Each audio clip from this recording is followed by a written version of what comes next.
And we'll follow that story for you. Now, this year, 2022, could be another watershed for the ANC as the governing party heads to an elective conference in December.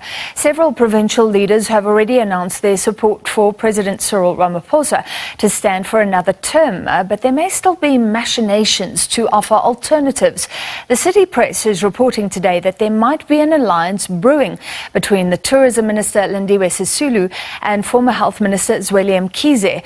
Both Sisulu and Mkhize are members of the National Executive Committee, but Mkhize, of course, resigned from his cabinet post over the digital vibes scandal.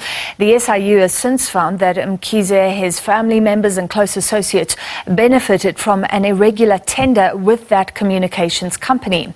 Suspended Secretary General Ace Magashule has also been seen as a contender in the race to be at the helm of the ANC, but he is currently subject to the step-aside rule as he faces charges in connection with an asbestos roofing project in the Free State while he was Premier of that province.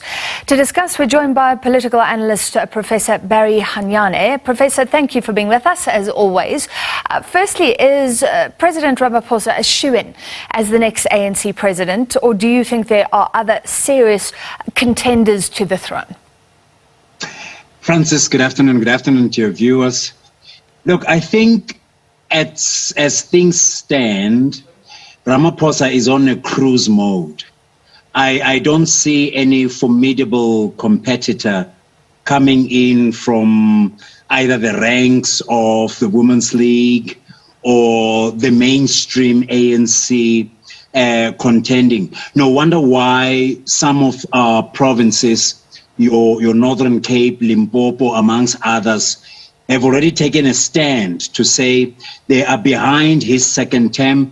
They say so out of the courage and perhaps the confidence that within the ANC there isn't any person who can come close to his record. This does not mean that he is the savior, he is one who will take the ANC out of its doldrums. I think there's still work to be done on that front. But rightly so, as things stand, he is on a cruising mode. All right, so we don't really know what's going on in alternative camps, but a source close to Mkhize told the City Press there was a push from structures in KwaZulu-Natal to link Zweli Mkhize with Lindiwe Sisulu in the hope that the ANC would have its first woman president. How formidable could they be if they got together? Now, look, I think they will have to bypass the discrediting mode first. And unfortunately, that mode says to us, they tend to invite that label of being a league of the wounded peasants, right? They bring with them the unfortunate realities of, in the case of Mkhize, having left the cabinet in a very ungracious manner. In the case of Lindiwe Sisulu, her allegiance to the cabinet and to Ramaphosa being questioned, and worst case, being still in cabinet, her track record in cabinet being questioned. How much has she done to improve the lives of the people of South Africa, especially under the portfolio of water and sanitation, let alone now as being Minister of Tourism. So there will be serious questions around their credibility, and I don't see them escaping such scrutiny unscathed. I think it will go further to damage their reputation, unfortunately. And like I said earlier on, it's a cruising mode for the president. I watched his body language yesterday here in our province in the Northwest. He looked a person who is relaxed, a person who is in command of the cabinet and government business. And I suspect he wants to carry that spirit to the ANC conference. Talking about Minister Sisulu, some have found it extraordinary that she's still a minister, given her clear presidential ambitions. And it's not like the tension between her and the president is hidden. So just to remind viewers, she wrote a letter insulting black judges. Then she said that the presidency was lying when it announced that she had agreed to apologize. Are you surprised she's still there? No, I'm not. I think the president is buying time. I think the president wants to be one person who would want to appease all in sundry, especially the top echelons of the ANC. He may be accused of wanting to play to the tune of the fact that she is coming from a political dynasty. The Sisulus have contributed immensely in the liberation struggle and so forth. And so a reward of some sort is in the offering. But that's a narrative on its own. One would have to dig deeper to say, is this the main reason? Or it's a question of balancing the cards, as it were. Remember, the Women's League is also in tatters. Worst case, just this week alone, the past week alone, its president has been found wanting, which further brings issues of disrepute into that league. So the question comes, do you buy time in fixing the whole political party? I think that is Cyril's strategy. All right, some would say he's trying to placate a faction that's trying to unseat him, but I guess we don't really know what's going on here. Yeah.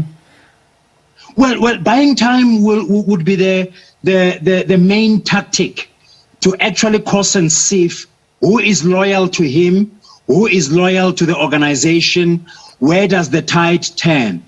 Let's not forget the experience learned in 2017. You had a Didi Mabuza being then premier of Mpumalanga, who kept on saying as they go to the conference, they want to vote for unity, only to arrive at the realization that unity was himself, and today he's been promoted, in a sense, to being deputy president through the conference, through the elections. What's next? Is there a trick in his case? We wait and see. Yeah. But then it's quite interesting to see how the movement at this stage is fashioning out to be. In the same City Press report, there was talk of somebody in KwaZulu-Natal willing to galvanize support for former Minister Zweli Mkhize, but some distrust from Ace Magashule, the suspended Secretary General, so not sure where he stands.